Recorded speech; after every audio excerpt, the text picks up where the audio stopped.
പ്രവാസികൾക്ക് വേണ്ടിയിട്ട് നിലവിൽ കേരള ഇലക്ഷൻ കമ്മീഷൻ ഓഫീസർ പറഞ്ഞതാണ്, നിങ്ങൾ എന്ത് ചെയ്യുക, ആ എന്യൂമറേഷൻ ഫോം ഫില്ല് ചെയ്യുക.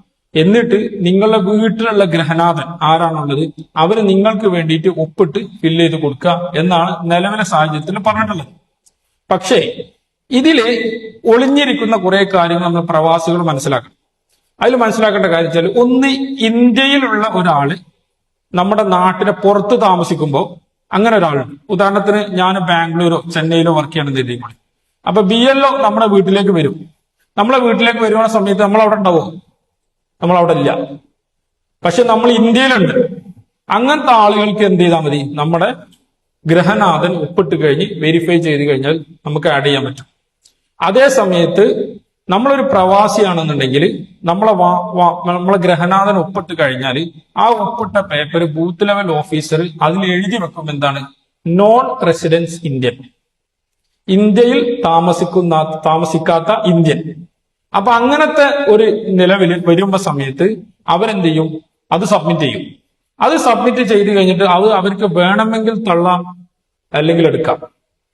ഇലക്ഷൻ കമ്മീഷന്റെ നിയമപ്രകാരം 6 ഇന്ത്യക്ക് പുറത്ത് താമസിക്കുന്നുണ്ടോ അവര് നിർബന്ധമായി കൊടുക്കേണ്ട ഫോമാണ് 6A 6A form. 6A form election കമ്മീഷന്റെ വെബ്സൈറ്റിന്റെ ലിങ്ക് ഞാൻ നിങ്ങൾക്ക് അയച്ചുതരാം. ആ ലിങ്കിൽ പോയി കഴിഞ്ഞ് നിങ്ങളെ ഇമെയിൽ ID പാസ്വേഡും കൊടുത്തൊരു അക്കൗണ്ട് ക്രിയേറ്റ് ചെയ്തിട്ട് പാസ്പോർട്ടിനുള്ള കംപ്ലീറ്റ് ഡീറ്റെയിൽസും കൊടുക്കുക. നാട്ടിലുള്ള നിങ്ങളെ മണ്ഡലം, പഞ്ചായത്ത്, വില്ലേജ് ഇതെല്ലാം കൊടുത്ത് ഒരു ഫോട്ടോ അപ്ലോഡ് ചെയ്ത് കഴിഞ്ഞാൽ അത് നമ്മൾ അഡ്രസ്സ് ഒക്കെ ഓക്കെ ആണെന്ന് കഴിഞ്ഞാൽ അത് ജസ്റ്റ് ഒന്ന് പ്രിന്റ് എടുക്കുക. പ്രിന്റ് അല്ല, അത് PDF ആയിട്ട് എടുക്കുക, നാട്ടിലേക്ക് അയച്ചു കൊടുക്കുക. നാട്ടിലേക്ക് അയച്ചു കൊടുത്ത് പ്രിന്റ് ചെയ്ത ആ കോപ്പി കയ്യിൽ വെച്ച് കഴിഞ്ഞാൽ നിങ്ങളെ BLO വരുന്ന സമയത്ത് നിങ്ങളെ വീട്ടുകാരോട് ആ 6A ഫോം കൊടുക്കാൻ പറയും. ആ 6A ഫോം എന്ന് പറഞ്ഞാൽ ഓവർസീസ് ഇലക്ടർ ഫോം എന്നാണ് പറയുക. ഇന്ത്യക്ക് പുറത്ത് താമസിക്കുന്ന ആളുകളുടെ ഫോം. ആ ഫോം കൊടുത്തു കഴിഞ്ഞാൽ ഒരിക്കലും നമ്മളെ തള്ളാൻ കഴിയില്ല. കാരണം ഇലക്ഷൻ കമ്മീഷന്റെ വെബ്സൈറ്റിൽ പുറത്ത് താമസിക്കുന്ന ആളുകൾ കൊടുക്കേണ്ട ഫോം അതാണ്. ഇനി ഉദാഹരണത്തിന് നമ്മൾ ഫോം എല്ലാം കൊടുത്തു, എല്ലാം അപ്ലൈ ചെയ്ത് കഴിഞ്ഞ് BLO വന്ന് അപ്ലൈ ചെയ്ത് കഴിഞ്ഞ സമയത്ത് അവര് തള്ളിക്കഴിഞ്ഞാൽ നമുക്ക് ചോദ്യം ചെയ്യാൻ യാതൊരു റൈറ്റും ഇല്ല. എന്താ കാരണം? അവര് നോക്കിയിട്ട് എൻക്വയറിയിൽ എഴുതും, ഇദ്ദേഹം ഇന്ത്യയിൽ ഇപ്പോൾ താമസിക്കുന്നില്ല. ഇന്ത്യയിൽ താമസിക്കാത്ത ആളുകൾ കൊടുക്കേണ്ട ഫോം നമ്പർ ഏതാണ്? 6A form. അത് കൊടുക്കാത്തത് കൊണ്ട് നമ്മൾ തള്ളി. അങ്ങനെ തള്ളിയെങ്കിൽ നമുക്ക് എന്തുണ്ട്, ലിസ്റ്റ് വരുന്ന സമയത്ത് നമ്മളെ പേരുണ്ടാവില്ല. അപ്പൊ നമ്മളോട് പറയും, നിങ്ങൾ പ്രവാസി ആയതുകൊണ്ട് തള്ളിയതാണ്, നിങ്ങൾ ഫോം 6A ഫില്ല് ചെയ്ത് കൊടുത്തോളൂ എന്നാണ്. നമ്മൾ അത് കൊടുത്തു കഴിഞ്ഞാൽ അത് പിന്നെ അവർ വെരിഫൈ ചെയ്ത് ഓക്കെ ആക്കുകയാണെങ്കിൽ ഏകദേശം ഒരു 3 ആഴ്ച സമയം എടുക്കും. ഈ 3 ആഴ്ച സമയം എടുക്കുമ്പോഴേക്കും ഔദ്യോഗിക വോട്ടർ ലിസ്റ്റ് വന്നിട്ടുണ്ടാവും. പിന്നെ നമ്മൾ ചേർക്കാൻ കഴിയല് അടുത്ത 2026 ഒക്ടോബർ, നവംബർ, ഡിസംബറിലാണ് വോട്ടർ ലിസ്റ്റ് വരുന്നത്. SR എന്നാണ് പറയുക വോട്ടർ ലിസ്റ്റിൽ. അപ്പൊ നമുക്ക് ചേർക്കാം.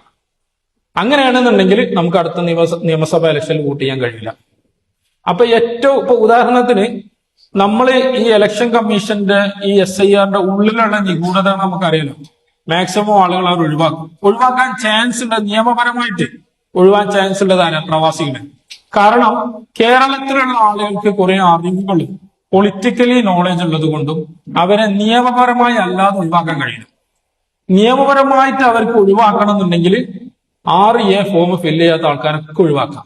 അതേ സമയത്ത് നമ്മൾ ഈ ഫോം ഫില്ല് ചെയ്ത് സബ്മിറ്റ് ചെയ്തെന്നുണ്ടെങ്കിൽ ഒരിക്കലും നമ്മൾ ഒഴിവാക്കാൻ കഴിയില്ല. കാരണം എന്താ, നമ്മൾ ഈ 6A ഫോമിന്റെ ഏറ്റവും ലാസ്റ്റ് ഒരു അക്നോളജ്മെന്റ് ഉണ്ട്. അതിൽ എഴുതിയിട്ടുണ്ടാവും, BLO എഴുതി ഒപ്പിടും, ഇയാള് ഓവർസീസ് ഇലക്ടറിന്റെ ലിസ്റ്റിലാണ്. അപ്പൊ നമുക്ക് വോട്ടർ ലിസ്റ്റിൽ 2 ലിസ്റ്റ് ഉണ്ടാവും. ഒന്ന് ഇന്ത്യയിൽ താമസിക്കുന്ന ആളുകളെ ലിസ്റ്റും, 2 ഓവർസീസ് ലിസ്റ്റും. നമ്മൾ ഓവർസീസ് ലിസ്റ്റിൽ വരും. അതുകൊണ്ട് വർക്കിംഗ് കമ്മിറ്റിയിൽ ഞാൻ ഇപ്പോ ഇലക്ഷൻ കമ്മീഷന്റെ ലിങ്ക് അയക്കാം. ഞാൻ 6A ഫോം ഫില്ല് ചെയ്ത് എന്റെ ഫോമും അയക്കാം. നിങ്ങളെ ഷെയർ ചെയ്യണ്ട.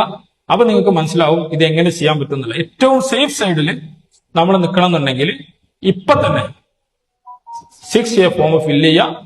അതിന്റെ ഒരു PDF നാട്ടിലേക്ക് അയച്ചു കൊടുത്തിട്ട് പ്രിന്റ് ചെയ്തിട്ട് അവിടെ വെക്കാൻ പറയാം. നമ്മൾ വീട്ടിലേക്ക് വരുന്ന സമയത്ത് ഇവര് വിദേശത്താണുള്ളത്, ഇതാണ് അവരെ ഫോം എന്ന് കൊടുക്കുക, കൂടെ പാസ്പോർട്ടിന്റെ കോപ്പിയും കൊടുക്കുക. ഒരു കാരണവശാലും നമ്മളെ തള്ളില്ല. അതേ സമയത്ത് കേന്ദ്ര ഇലക്ഷൻ കമ്മീഷനാണല്ലോ ഏറ്റവും കൂടുതൽ ബുദ്ധിമുട്ടുണ്ടാക്കുന്നത്. അവർ പറയാണ്, നിങ്ങൾ BLO പോയി വെരിഫൈ ചെയ്ത ആളുകൾ അവർ അവിടെ ഇല്ലാത്ത ആളുകളാണെന്നുണ്ടെങ്കിൽ അവരെ നിങ്ങൾ എന്ത് ചെയ്യാം, നിങ്ങൾക്ക് ഒഴിവാക്കാം. ഇന്ത്യയിൽ താമസിക്കുന്ന ആളുകളാണെങ്കിൽ അവർക്ക് അവരുടെ വീട്ടിലുള്ള ആളുകൾ, മുതിർന്ന ആളുകൾ ഉൾപ്പെട്ടാൽ മതി. ഇന്ത്യയിലല്ലാത്ത ആളുകൾ ഫോം 6A തരാത്ത ആളുകളെ ഒഴിവാക്കണമെന്ന് കേന്ദ്ര ഇലക്ഷൻ കമ്മീഷൻ ഒരു പ്രഖ്യാപനം നടത്തി കഴിഞ്ഞാൽ നമുക്ക് എവിടെ പോയിട്ട് കാര്യമില്ല. അപ്പൊ ഈ കാര്യത്തിൽ പ്രത്യേകിച്ച് പ്രവാസികൾ നമ്മൾ അറിഞ്ഞിരിക്കണമെന്ന് അറിയിച്ചുകൊണ്ട് നിർത്തുന്നു. അസ്സലാമു അലൈക്കും.